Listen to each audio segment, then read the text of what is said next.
Hey, it's been a while. Apologies for that. Let me explain a little bit.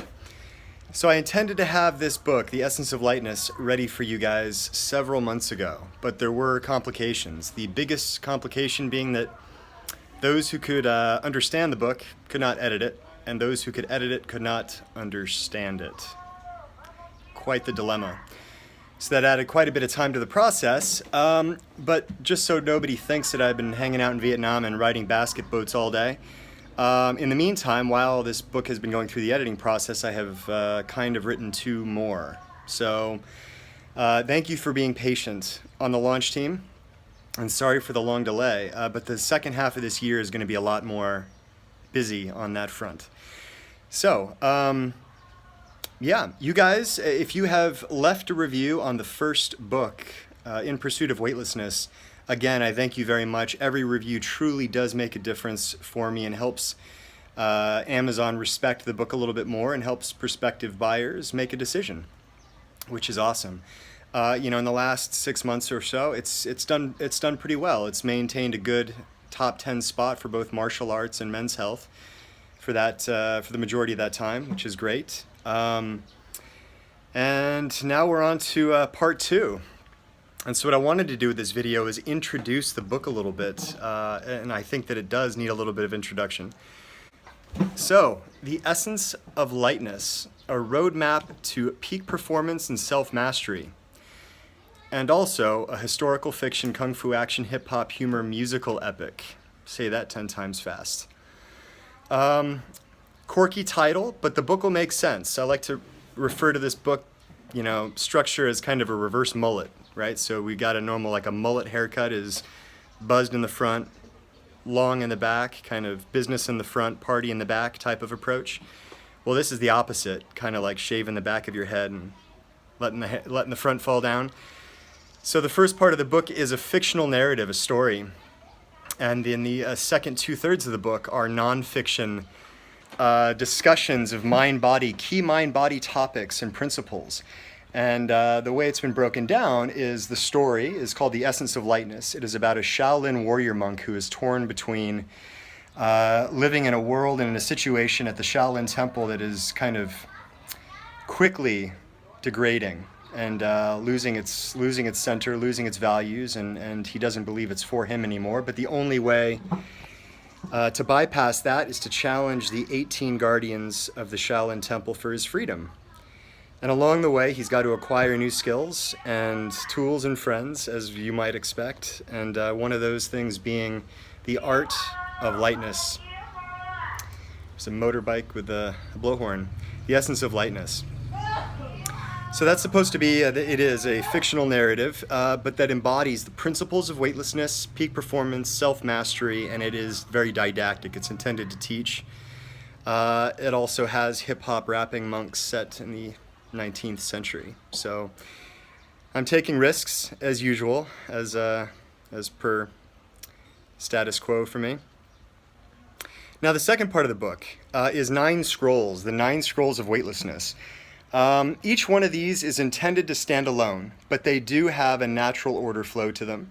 And each one addresses a specific problem, dilemma, or topic within the mind-body domain. And my intention behind doing this was to essentially give people the tools and resources to create a reference book, beyond a reference book, a philosophical exploration of these key principles. Because even today, people will finish my programs, and then 6 months later, a year later, they'll be like, oh, I saw this video on such and such a topic, on concentration or on mindful awareness. And it's like, well, yeah, but we talked about that on day one, right? So there's a gap, and it's not on a principle or tool basis. It's more on a paradigm basis. It's about the why, right? So if we don't connect the things that we're doing to a deeper meaning, it's very easy for us to lose sight of why we're doing them, and therefore almost all tools are equal in that sense, right? I might as well do this thing because it's a thing to do and it's in that domain. But the premise of this book is to say, well, we know more about that than our circumstances in life, and we know more about that in terms of our biology, our neurology. And why don't we work backwards? Why don't we look at the stuff that we know to be true, some of which being, like one of the scrolls is called uncertainty.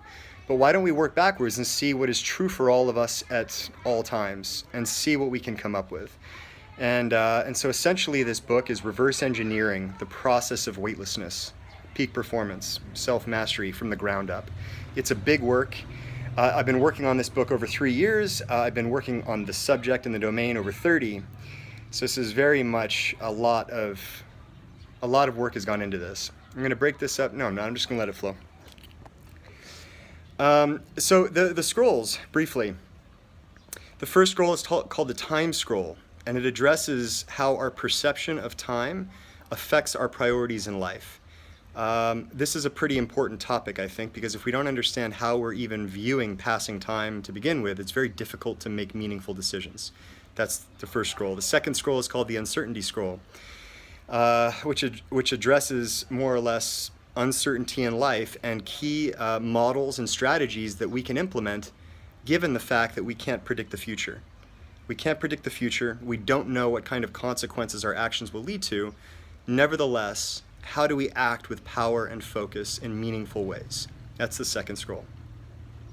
The third scroll is called the change scroll, which largely deals with how we approach change and growth for ourselves. So this is very much dealing with the psychology of performance, the psychology of change, and how we set up ourselves for success in that domain. The fourth scroll, the transformation scroll, looks at a few, 4 or 5-ish key principles that dictate mind and body transformation on a physiological level. These are things that are undeniable, tried and tested and true, but that if we don't implement them time and time again, we deteriorate. So these are the foundations. My hope is that those 4 scrolls set the foundation for the next few. The next one is the weightlessness scroll, which looks at the key tools and principles of weightlessness, including the weightlessness spectrum, which is essentially a prescriptive model for personal growth and transformation. Those of you who have trained with me have been practicing the weightlessness spectrum, whether or not you've known it by that name. The one that follows that is called the process scroll, and that is essentially the implementation of the weightlessness spectrum.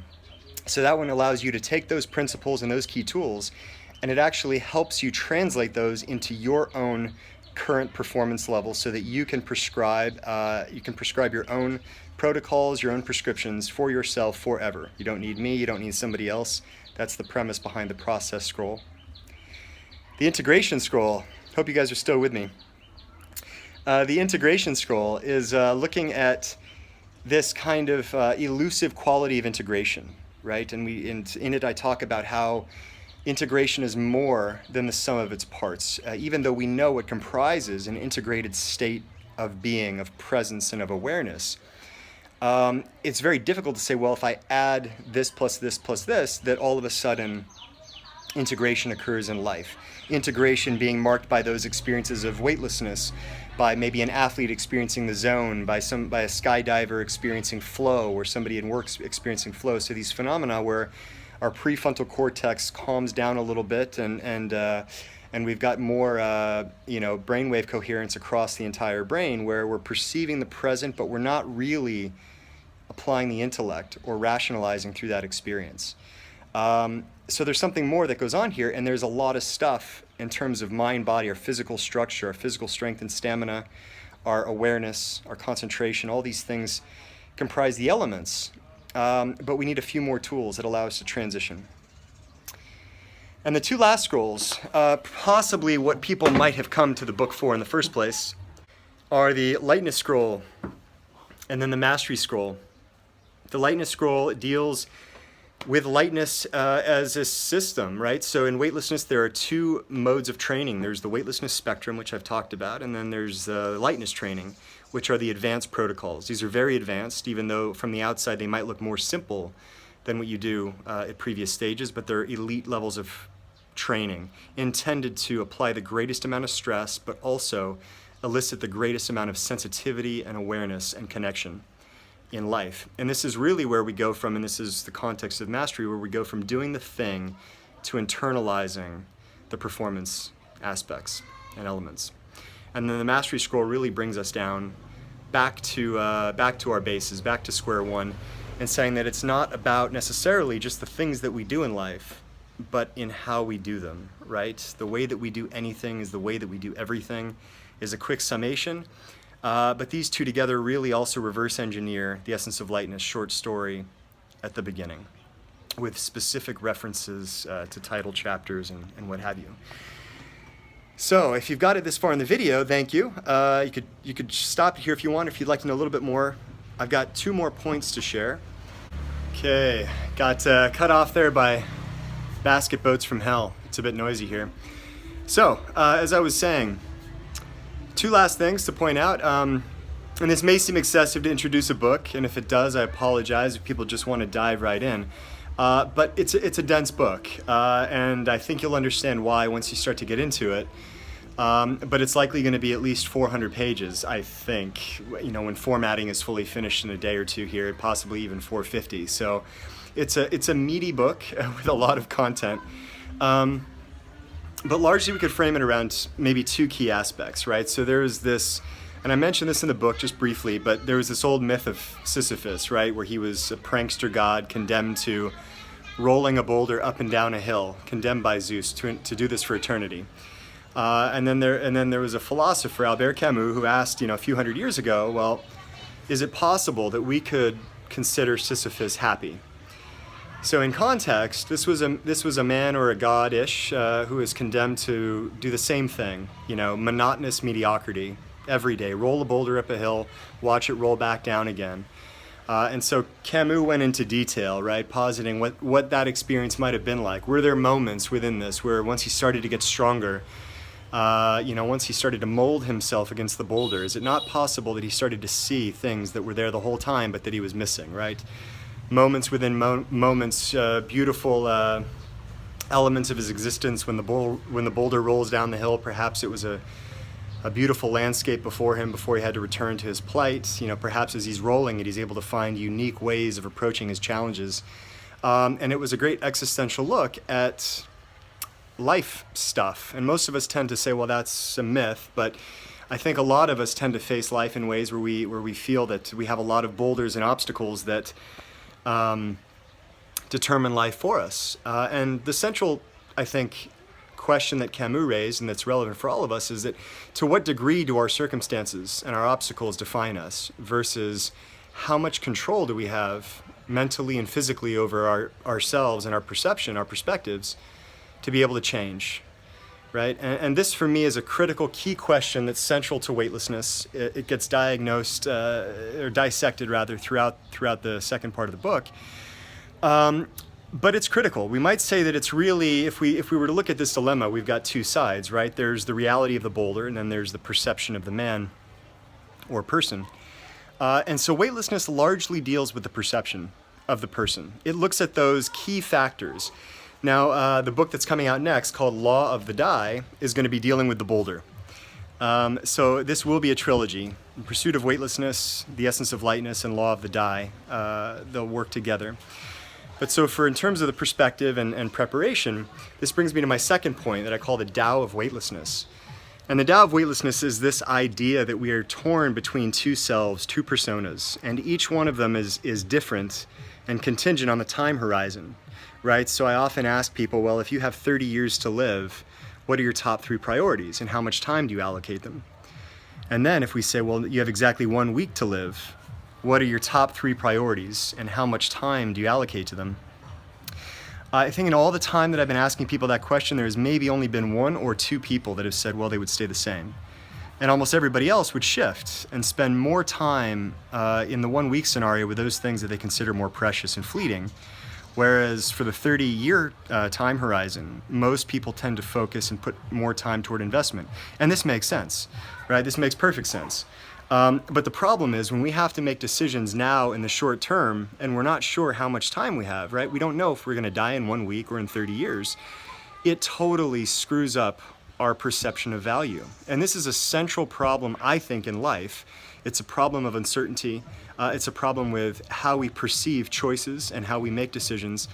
And it's a very difficult thing to resolve, I think, for any of us. So what weightlessness does is it doesn't really try to solve this problem. It acknowledges it and it says, well, if we're going to live 30 years, we know that we're going to be better off making decisions in the future prepared to do meaningful things amidst uncertainty, amidst difficult issues like the boulder, if we are in good physical shape, have strong conditioning, good health, have good mental focus, and these things are generally through taking on stress and increasing our stress threshold.